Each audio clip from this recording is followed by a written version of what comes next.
Professional discretion is a latitude given to a prosecutor to evaluate the evidence presented to decide whether to or not charge, and we must note that discretion is applied at every step of prosecution when, for instance, when weighing the evidence or the facts of the case that have been presented before you, deciding the appropriate law to use when charging, deciding the appropriate, the potential charges or the appropriate charges, and then whether you can use alternatives to prosecution. And for a prosecutor to be able, the prosecutor must therefore be able to use the highest standard of integrity. Of course, when a case is too beyond them, they should be able to seek the advice or the guidance of the supervisor who has experience in maybe a particular area of the law.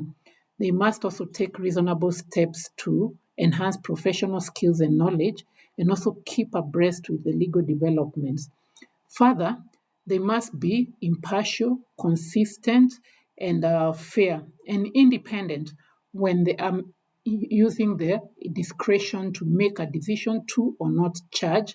They must also comply with the duties of disclosure as provided for by the law and guidelines that we have at the Office of the Director of Public Prosecutions.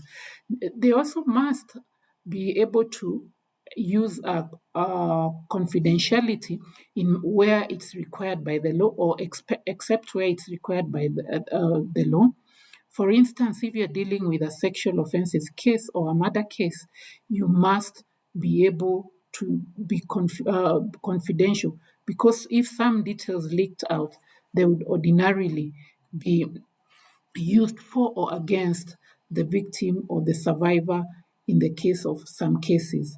And then, of course, you must serve to protect the interest of justice. You must be work without fear, favor, or prejudice of the accused person, and also must respect and uphold the rights of all people in a particular suit. A prosecutor should avoid the following when they're exercising prosecutorial discretion. Of course, personal bias. We are all human, and we know that as prosecutors, depending on the matters we are handling, at times we might our judgment might be impeded by our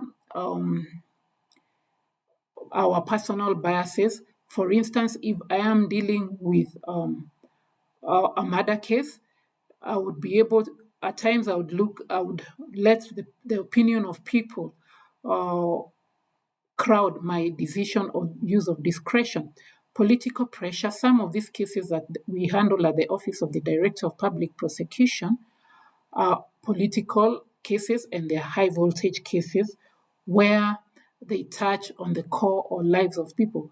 We should avoid contact with politicians when we are dealing with when we are exercising our discretion. Discrimination practices. At times, we should not base our discretion on charging individuals based on factors of maybe gender, ethnicity, and other biases that we might have. And lastly, we also must not be selective on prosecution, targeting certain individuals as opposed to others, while ignoring similar conduct by others. So we should be very careful when we are using discretion. And lastly, what impact the discretion would have on the victim, on the victim of the crime, on the wishes of the victim and their wishes when we are making the charging decision. Thank you very much, and it was good. It was very enjoyable discussing the topic of prosecutorial discretion. Thank you very much.